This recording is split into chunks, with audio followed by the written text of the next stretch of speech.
안녕하세요. 동삼촌입니다.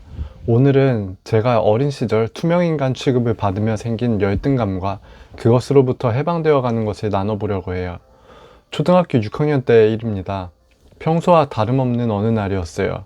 친구랑 담임 선생님 뒷담화를 하면서 계단을 내려가고 있었는데 마침 학교 계단을 올라오던 담임 선생님과 맞닥뜨리게 되었어요. 선생님이 내 욕을 들었으면 어떡하지? 하는 엄청난 불안이 엄습했습니다. 아니나 다를까 다음날부터 담임 선생님으로부터 투명인간 취급을 당하게 되었어요. 저의 자리도 청소 도구함 옆으로 정해졌죠. 저는 제법 공부를 잘하는 편이었어요. 성적 순으로 학교 대표로 퀴즈쇼에 출전하는 일이 있었는데 성적으로 따지면 내가 나갔어야 할 자리에 다른 친구가 들어가더라고요. 초등학교 3학년 때 수학 쪽으로 두각을 보였고 초3 담임 선생님에 의해 콧대가 하늘 높은 줄 모르고 높아져 있었던 저였는데 투명인간이 되고 나니 그 수치심이 엄청났어요. 천국에서 지옥으로 떨어진 기분이랄까? 초등학교 때는 담임이 늘 같은 교실에 상주하잖아요. 그 담임으로부터 투명인간이 되고 나니 저는 자존감이 바닥으로 떨어졌어요. 겉으로는 안 그런 척해도 속으로는 늘 도망치고 있었어요. 교회를 다녔었는데 교회에 가면 같은 학교 친구들이 있었고 나의 이런 투명인간이 된 모습을 다른 반 아이들까지 알게 될까봐 숨기기에 급급했어요. 설상가상으로 같은 교회 같은 학년에 속칭 일진이라는 잘 나가는 학생이 있어서 더 비교의식에 사로잡혀 더더욱 숨기기에 급급했습니다. 문제는 중학생이 된 후에도 그 선생님은 없어진 뒤라도 같은 초등학교의 학생들이 같은 중학교에 진급하면서 숨기고 싶은 나의 과거를 아는 사람들은 여전히 함께였다는 것이었죠.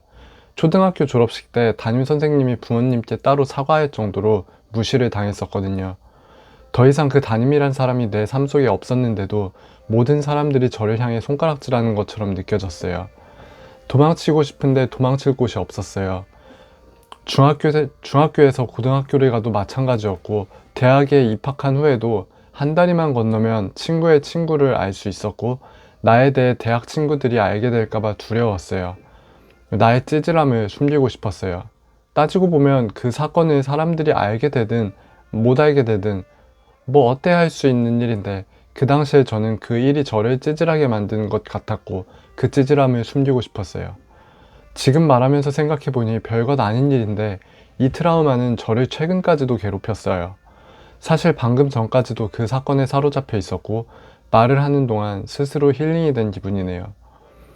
이 에피소드를 나누는 것도 한참 숨기고 싶은 저의 과거였기에 시간이 좀 많이 걸렸는데 오히려 이것을 나누고 나니까 그때 그 사건들이 아무것도 아니구나 싶은 마음이 들어 힐링이 되네요.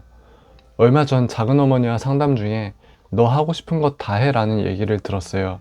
사실 그 말을 들어도 내가 하고 싶은 일이 뭔지를 몰랐어요. 지금에 와서야 느껴지는 것은 이 스크립트를 적어내려갈 때, 내 안의 속마음을 이야기할 때 그때 느껴지는 후련함이 너무나도 좋다는 거예요. 머릿속 가슴속이 개운해지는 기분이랄까.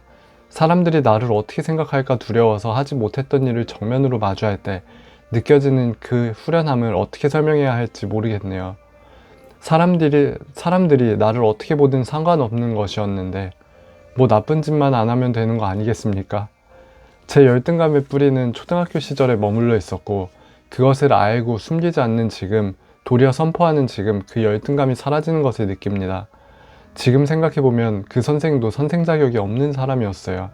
2명 정도 엄청 편애하고 저는 투명인간 취급하고 나중에 졸업식 때 그 담임 선생님이 자기가 생각해도 심하게 학대했다고 느꼈는지 저의 부모님께 따로 사과를 했습니다. 사과하면 뭘 해? 시간은 이미 지났고 제 자존감은 완전히 나락으로 떨어진 것을, 이것을 회복하는데 20년이라는 시간이 걸렸네요.